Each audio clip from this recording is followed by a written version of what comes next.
I think that the kind of family ethos that we have down here has been built through blood, sweat, and fears. You know what I mean? Action!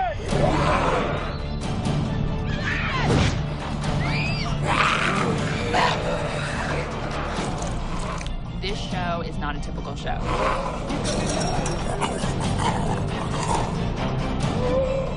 It's always a collaboration of visual effects and special effects and the stunt crew. Everybody really loves this job, and they work really hard to keep it going and try to make it as real as possible. What the audience sees is the actors and occasionally us getting to talk about it. But the real heart and soul of The Walking Dead is our crew. Sculptor, stunt coordinator, I'm the location manager. Costume designer. Production designer. I play Daryl Dixon. I play Rick Grimes. I play Michelle.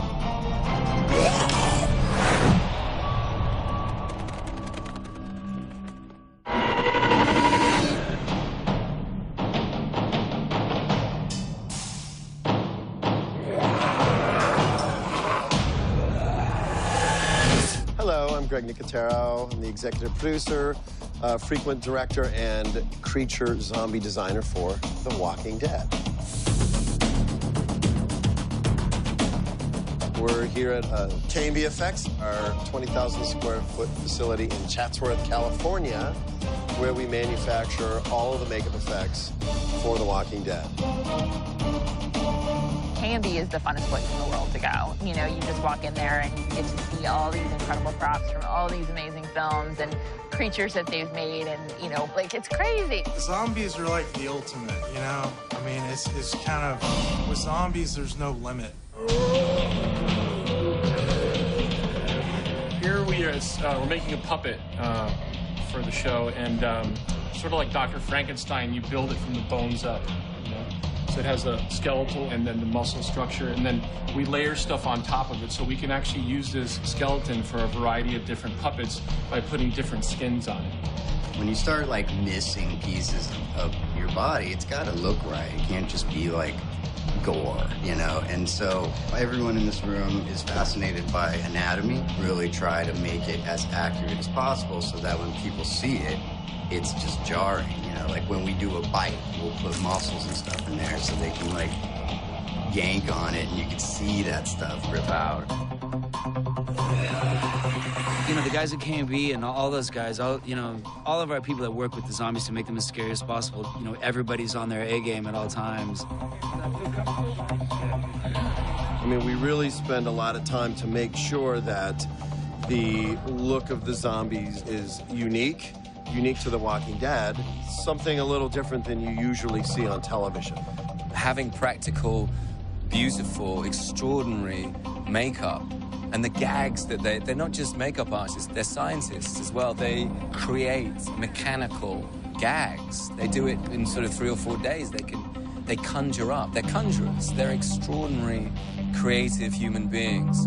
We've had 5 seasons of the fantastic art that the people at this shop contribute to the show. Fantastic sculptures, paint jobs, fabrication, just the outrageous ideas that we come up with for the show. I always love our walkers that, you know, part of the skin, the way it's decayed away, you know, that it's just, you see kind of like the ears falling off, or like part of the nose is missing, you know, just the skin rotting away. One of the most challenging was the well walker. Keep going. That was a full-size suit that we made out of silicone to try and figure out how we're gonna make that skin fold and move and, you know, wrinkle and buckle and make it as nasty looking as possible. So that was one of our most challenging, but most rewarding in the end. It was great. I loved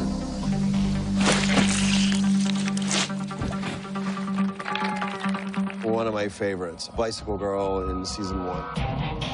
That's where we set the bar. You know, it's the first zombie we really ever see on the show close. She just was jarring. I thought that her missing her bottom half was just gnarly. I flew out to LA with 2 K&B's studios and they did a body cast.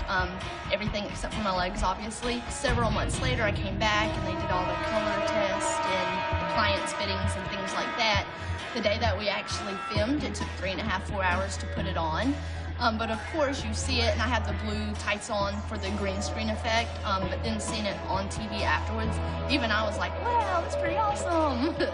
Greg and all the guys and even, you know, the other makeup artists they had, it was almost like watching a bunch of geniuses come together and create this masterpiece. It was successful and the most just kind of gross. Yeah, if it makes us gross out, then it's, you know, a win. Go back towards your feet a little bit, Melissa. This was beyond my wildest dreams of what I had envisioned in my head. Completely different. I mean, I'm blown away. It's awesome. Every season, we augment specific shows with puppets. And even in terms of just our zombie kills, we've sort of refined what we call our crush heads.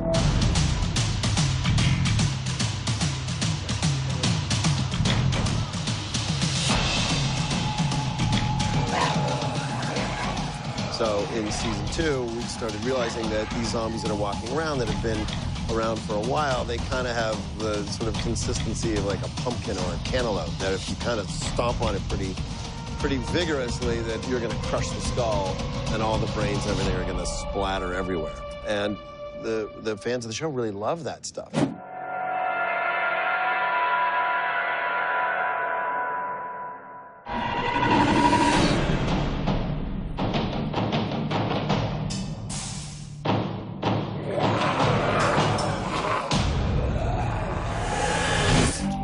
Pretty much wearing the same pants I wore in season 1. My boots are essential to me. They've been resold about 8 times, the same pair of boots. It's the same pair of boots I put on in episode 1. I've been told there's 5 of this outfit here. They don't always use them, but they have 5. Hi, my name is Yulin Womble, and I'm the costume designer on The Walking Dead. On a daily basis, I get to dress this amazing cast, come up with new looks, and make them dirty. You look real. The wardrobe department's a huge part of the show. I mean, from dressing the zombies to dressing us, and just the evolution of these characters. So this was kind of like under the belt. Yeah, I remember that. And then this was all black and red. It was bloody. You put these clothes on, and the detail, just how distressed and how filthy everything is. I mean, it's very easy to just kind of slip right into this world. I was amazed by the wardrobe department really stepping into how they helped me find the show, like putting on those boots and putting on that vest and those little half gloves. I was like, oh, here she is. Right now, I'm just gonna do a quick zombie outfit for you. So I'm gonna use my big knife. It's serrated, so it can do a lot of damage fast. You move the fabric, not the knife. And that's beautiful, right? We add a bit of mold. We also add sweat stains. We do a little light dusting off all of this because it's going to be coming from the inside. It's like an art class. Maybe the person vomited a little as they were dying. A little bit of dirt around the cuffs. I like to dress the outfit together while it's hanging up here, so I can get a really good idea of what it's going to look like on the person. And then, after we hand the costume to them, they come out dressed like this. Carlos, you look great. Are you ready? I've been waiting to do this since we've met. Yay! This guy's lucky he's eaten, so we're gonna put some fresh blood on him. Blood on his hands because he's been eating. This is a fresh kill. The zombie blood that we use is a little darker, really, really dark. And this would be his own blood, and it would be from a long time ago, so that's what you see on a lot of the costumes. The reason we came up with a splatter, it mimics the comic. All those drawings, you see how it all looks splattery in the book? Well, that's where that idea came from.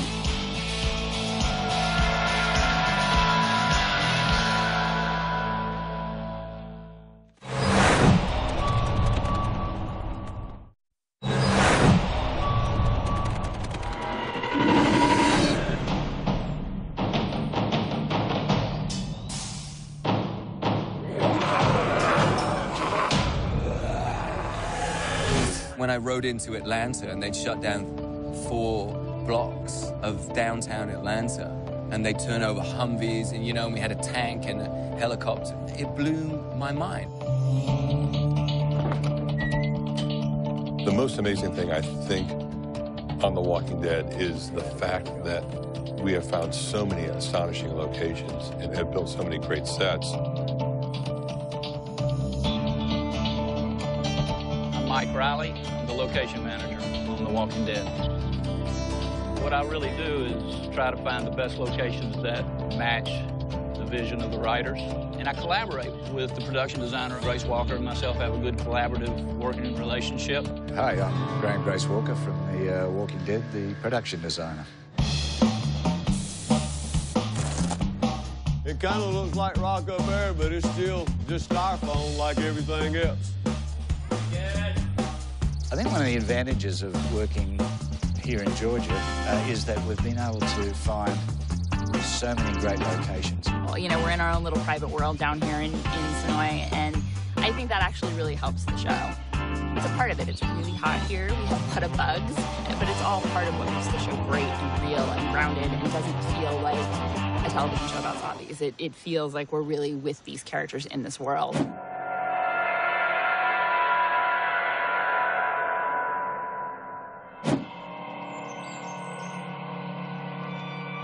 I'm going to ride you back into the woods here a little bit. We got about 60 to 70 acres of woods behind us here. That I'd say 80% of all the shots we shoot when they're walking into the woods or camping in woods and whatnot, we shoot them back here. The governor, when he was buried, he threw some folks in the lake. We used this dock down here where we shot the scene of him looking down in the water. You got, like I said, 60 or 80 acres back here with trails cut all through it that we can access and get our crew back in there and shoot all the wood stuff we need.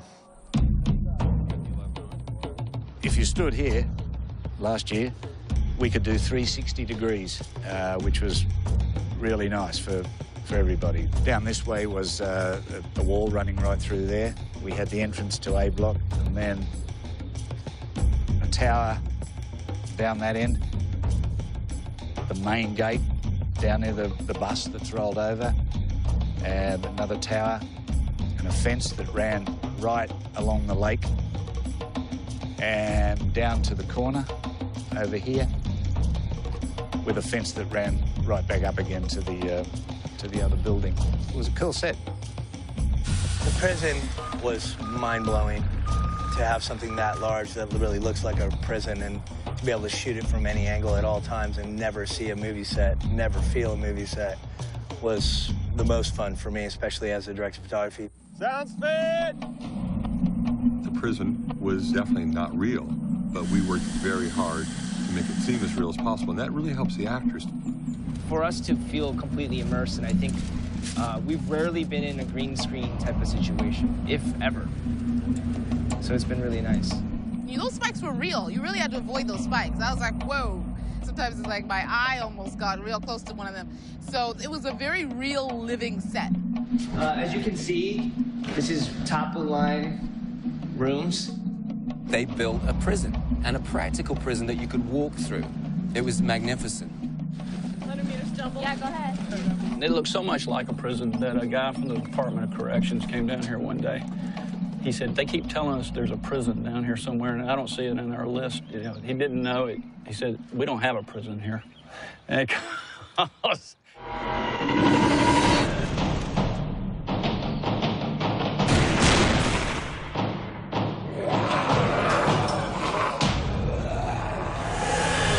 It's funny that a lot of times people say, when we have to blow up something, burn it, destroy it, gee, it must be so sad that your set's getting destroyed. And to me, I don't care. I mean, it's part of the show. In fact, I love a good explosion.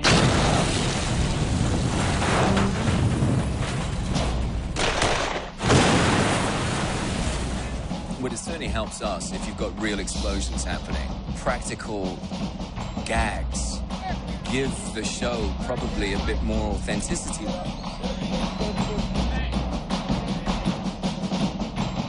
My name is Daryl Pritchett. I'm a special effects supervisor. 3, 2, 1. What my department does is we take care of all the effects of nature, which would be any wind, rain, snow, fires, explosions. Anything that moves on the set, anything that has any action that's not a person, to include blood spurts, different things like that. It covers a lot of areas.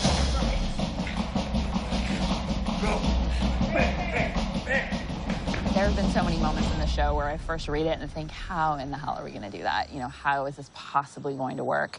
You're on Channel 1. The end of the second season, when we're burning the barn at Herschel's, it was 19 degrees out. There was frost on the ground.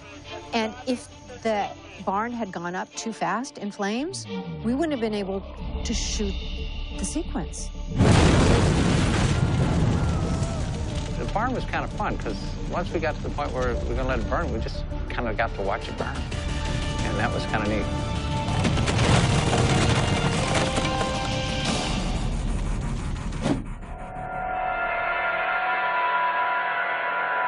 Every episode of The Walking Dead, we really like challenges. We are at a pecan grove where Lizzie and Mika come upon a bunch of burned walkers. Rehearsing?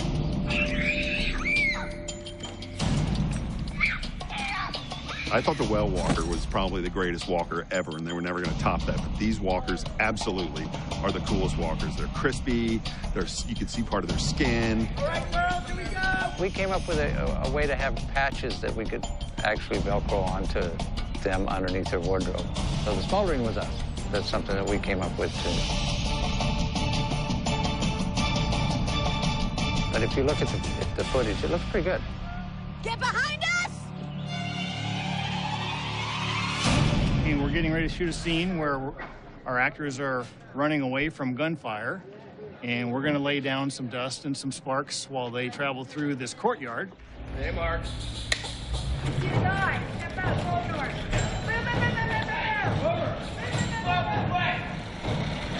So this is an acrylic ball. It fits together and gets glued, but inside of it is dust. Instead of having to go and trying to bury a squib, you can simulate bullet hits. So when it hits something hard,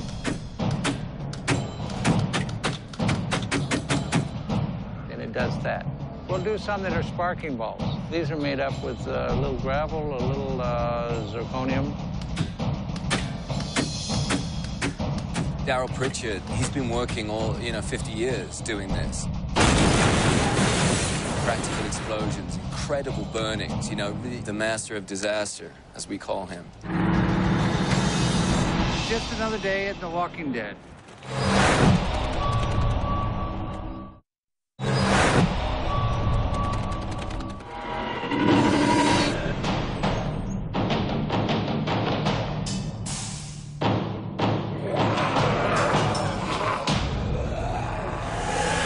What I love about visual effects is that they'll take care of you. And they'll take care of you in ways that you didn't even think possible. I go like this. If you're going up at an angle, yeah, that'll work too. So maybe it is going up at that angle. Visual effects are a huge part of the show. We try to make them very subtle and seamless so that you don't always catch them. You want it sweet. And keep in mind, we can digitally extend. We can extend it to power. You're gonna have it. So you can just. Victor Scalise is amazing. He's on set with us here in Georgia and works with the directors and the cast and the zombies with all the particular kills and everything that needs to happen. And then he transitions that to the team in LA at Stargate, and they're the ones who actually create these amazing shots. We do everything from CG walkers to a lot of the kills where you have big exploding heads. We do a lot of digital swords, digital extensions of knives. So a lot of the walker kills that you see end up being visual effects.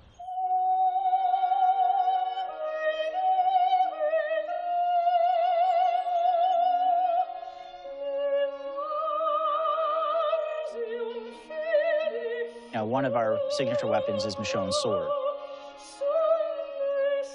Astounding, like just really picking up that thing and feeling out that sheath on my back. It was all such a part of creating her. I'm the prop master for the show. That means I handle all the props, the hand props, which are anything the actors touch. the katana sword, one of my favorites. I helped design this. It is absolutely one of my favorites. This happens to be a sharp one, so you can't really do anything with it. So we keep it in here, actually. But just like that, we have an aluminum version that is for hitting. We have a rubber version that's for actually making contact with people. And then we have digital versions, again, for Victor. It's a half rubber sword that we then have tracking points on that then we put a digital blade to replace. But we also have a retractable one, which helps keep the sword straight when it stabs something. John and props, you know, we have a great relationship, and, you know, it's pretty much always the default. He'll make 3 of everything. Perfect example of what I do is we pick a knife out that we like, and then we take these things and we make them into multitudes of different types of things. So as you're swinging at somebody, it's rubber. Then it becomes digital as it attacks somebody. Then it becomes plastic that's painted with blood, as she has in her hand to talk about. And then as we go back in time, it'll go back to the original knife, so it can go back in the sheath. In and out of him. What if I come in like this and stick him in the chest with it? Yeah, don't kill him. Just right? Okay, now slam him back. Let's lose the crossbow. Daryl's crossbow, everybody loves to see this thing. One of the ways we've made this very, very, very safe is we replace the main line with a rubber band. And turn. The crossbow in particular, you can't shoot a live arrow on camera. So what you have to do is you have to pull a bolt, show it, go out of frame, load it, bring it back up without it loaded, and then it's a dry fire from there, and a digital arrow will go through. So if I have to kill all of you, I have to pull one, show it, put it in, dry fire that one, pull a knife, stab this one, go over here, pull the arrow out of this one, stick another one with the arrow, pull another one, show it. It's like this crazy math problem. And we go ready and action.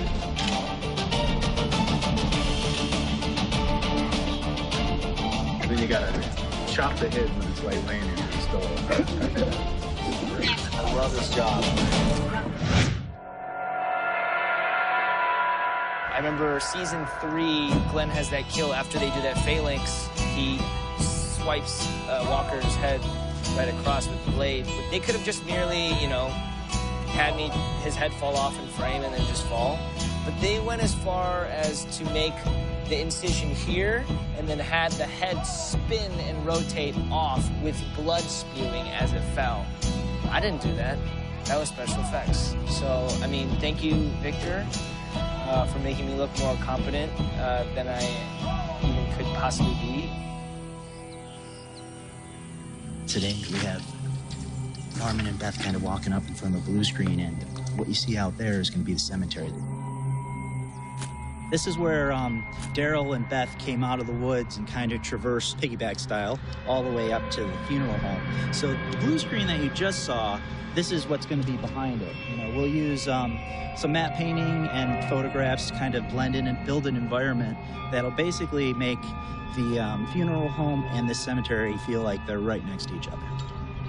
In the pilot, when Rick is riding into Atlanta on a horse, that shot is completely a visual effect shot. We shot him on a horse in an alleyway in downtown Atlanta, and everything else Victor put in. So some of the visual effects everybody will recognize and know, oh, that's a cool visual effect shot. And then there's a lot of shots in there that are visual effects that you would never know. What we're looking at here is one of Michonne's decapitations. You know, this was a fun one where Dylan, the artist, she's like, well, what if I made the head bounce off the top of the car? And she showed it to me, and I was like, that is awesome. Make the first one a little stronger move. Yeah, okay. Here she has the half sword, so we put a digital sword on to replace the half sword. We have a walker who obviously had a full head that Dylan's painted out the full top half of the head, and she's made a little 3D cap of the head that then goes flying and bouncing and goes over the car.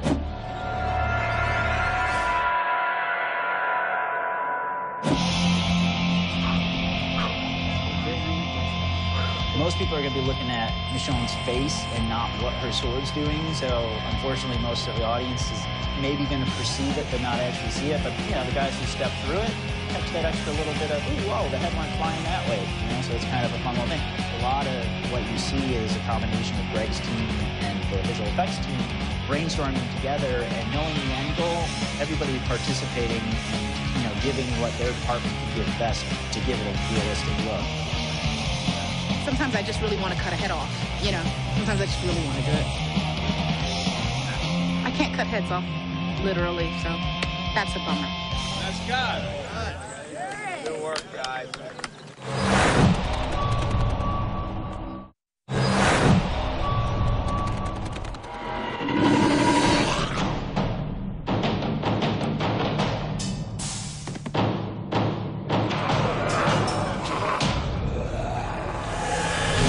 We're at a farmhouse, and we have some burning zombies that have previously been on fire, so they are smoldering.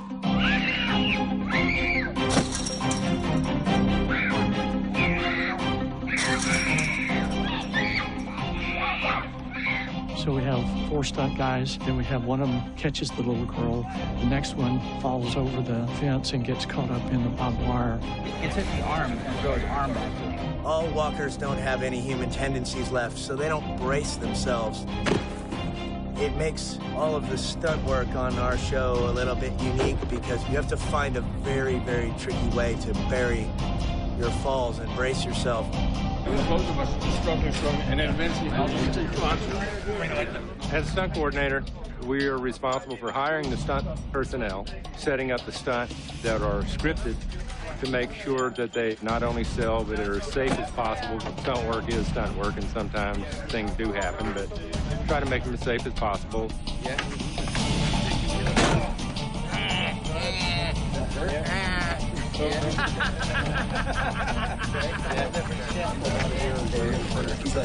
Hey, Ninja. There.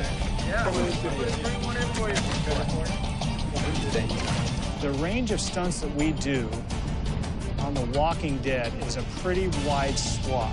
We'll do everything from fire burns to high fall to cars crashing. Every single day I come to work and I'm thinking, okay, we're going to kill a walker with a rock, a bat, a sword, and 2 gunshots.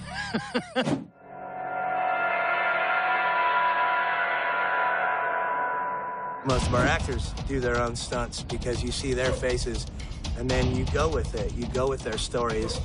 That sequence where Michonne's in that field with all those zombies was very special to me in many ways because I wanted it to be something where you really see her break through her own demons. So, well, the stunts are really fun. I have generally done all my own stuff.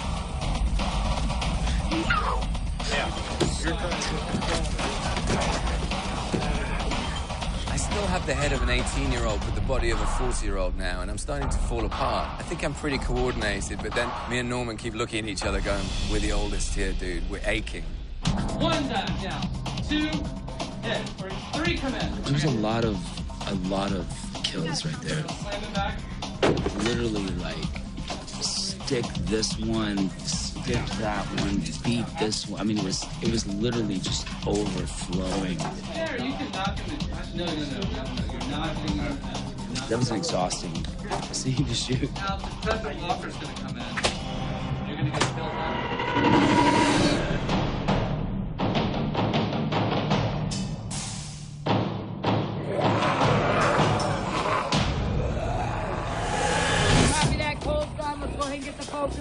You guys hear that? You go down. Claire, be right on him. Right on him. So today we have a number of people firing weapons. We have 3 9mm and 2 shotguns. We have zombies, as you see right in the background, coming out of the barn and coming at them, and they kind of set up a firing squad and execute the zombies as they come out of the barn. I got Daryl.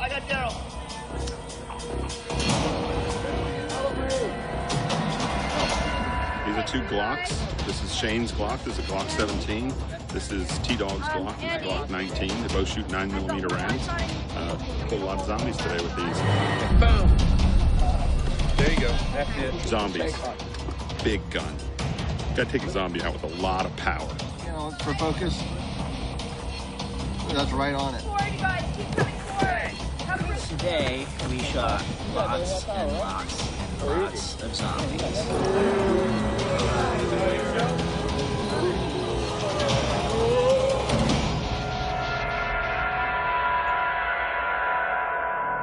Like a lot lot of what Greg's team and the visual effects team does, it's very hand in hand. Every walker that they build, we usually end up killing. What we're doing today is taking the arms off of one of our zombies and then crushing its teeth on a rock so that now it becomes incapacitated, but we still can use it as a diversion.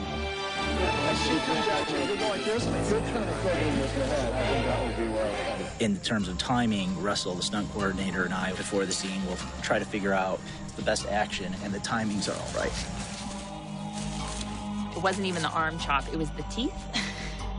Putting the walker's head on the rock and cracking it to knock its teeth out, I couldn't take it. It's the only scene in Walking Dead history I had to walk away from, and I couldn't watch film. It just, Just don't move the head at all. I'm not doing it.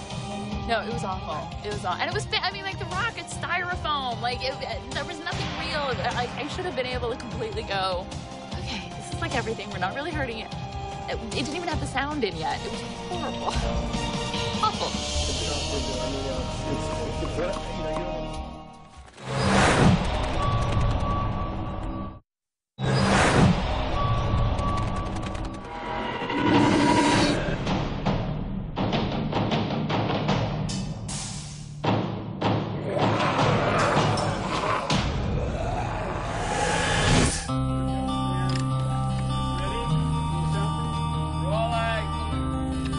When anybody on the show dies, any actors die on the show or come back as zombies or whatever, you want to give them the best send-off possible because they are your brothers in real life. I'd like to just say on a personal note, I had the very fine pleasure of working with Scott Wilson many years ago on a beautiful film about the South called Junebug. And I'm very proud to be here with you again. On a similarly beautiful project about the South.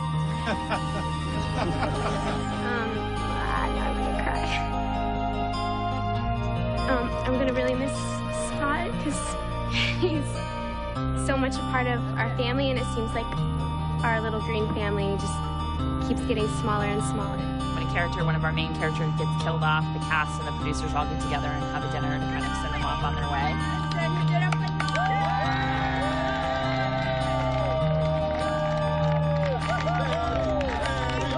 We brought this from Comic-Con. This has been signed by almost every member of the crew.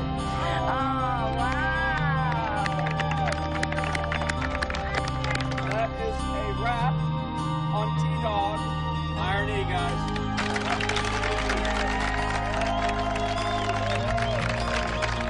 I can't even talk about that. I can't even talk about it without losing it. I'm sorry. Here we go. I remember when we had the death of Shane. That was hard, saying goodbye to John, because John was my brother and is my brother. It's the only bad thing about the show, that you get to forge these incredible relationships with these amazing actors, and invariably I have to kill them or stab them. When Norman has to kill Zombie Merle, yeah, that was tough. Still gives me chills. Yeah, when I saw Rooker Merle as the walker, I instantly just crushed. It wasn't just like a sadness. It was a sadness that turned into a rage, and it wasn't I'm stabbing him in the face over and over again. It's not that I hate him, and it's not that I want to kill him. It's like I'm mad at the world, and these are the cards I've been dealt, and it's just not fair, you know? I mean, I think those were real tears Norman was shedding, not just Daryl tears. How do you feel about Michael Rooker? I feel he's awesome, man. It's a draft, you know? I don't know, it's just like real life. If you get more time with people, you know what I mean? Just like great. Let's get. And I just want to rehearse all this stuff. So let's get back. When they kill you on this show, man, they kill you good. They kill you good. But how? And then you're gonna cut her open, and you're gonna like, okay, I need help. I need to do this, and this is in the way. It's overwhelming, honestly. It's mind-blowing. It's disgusting. It's heartbreaking. Seeing the way she goes, this situation that she's in. Now, as soon as it's on camera, let's stop crying. Don't show that. Don't show that. That we can do.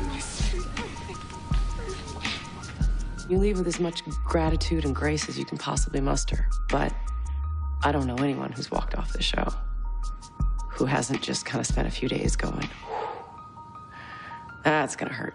That's gonna hurt.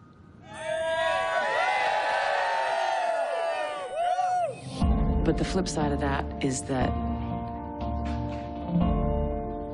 I had it. You know, I get to say I was here and I did this.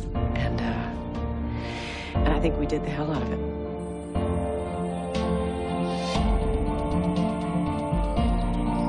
This is my home. And we built it into a home.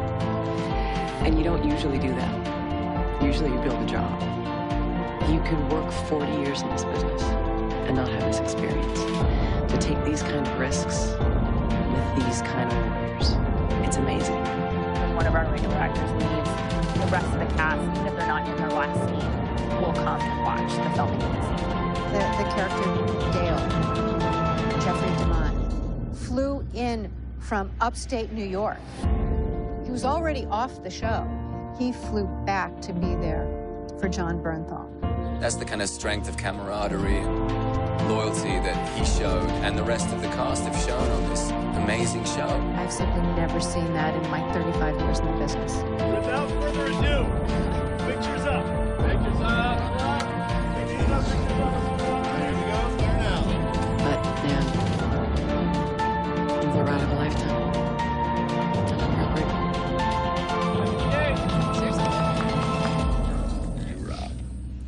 Anyone have a Kleenex?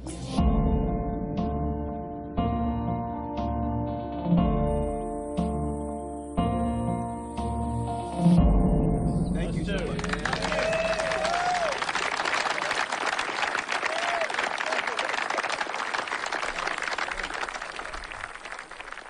If they kill me on the show, I'll probably, like, set my trailer on fire. They'll probably have to call in a bunch of cops to escort me off the property because I'll be so pissed.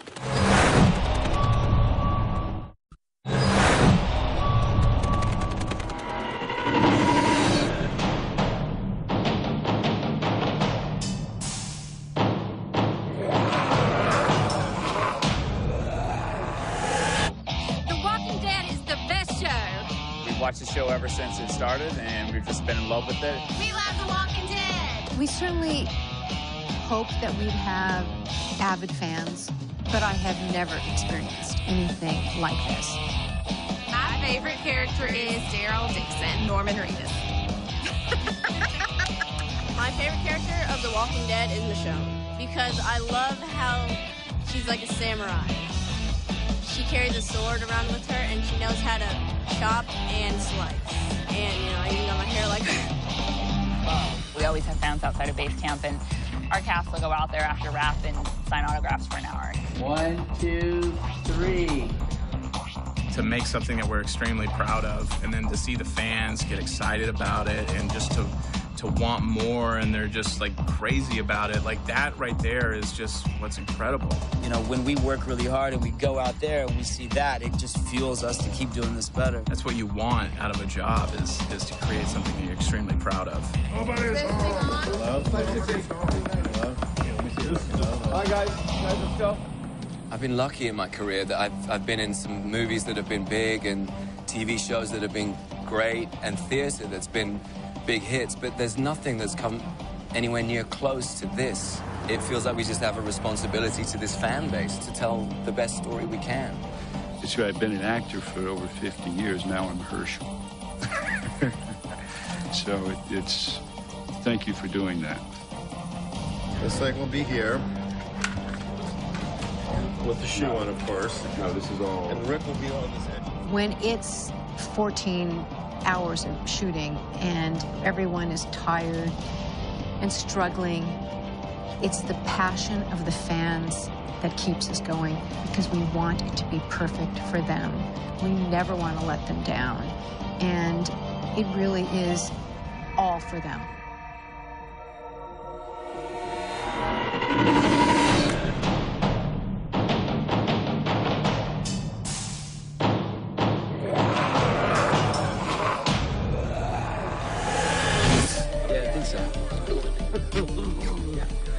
One of the things that we all feel on The Walking Dead is that we're part of a big family. And on Twitter, we call it the TWD family. The Walking Dead family is a real thing. It's not just a hashtag. It's amazing. We love each other and we love this crazy show. Everyone there is really awesome and funny, and they're just really amazing. It's not all everyone's working. It's every awesome thing you can imagine. Did you get that one? We're all friends here, and there's not a weak link in our chain anywhere. And everybody really does their best, and we're all buddies, and we give each other a lot of crap. We wrote a little song. Oh, yeah, let me hear hear our the song again. Carol is sterile and Daryl is feral, a match made in hell. Okay, and then the scene after that, you get shot in the head. Right, I shoot myself. I've never worked on something where this kind of feeling of family, that we're all in it together, that we have each other's back, to the level that we've achieved on The Walking Dead.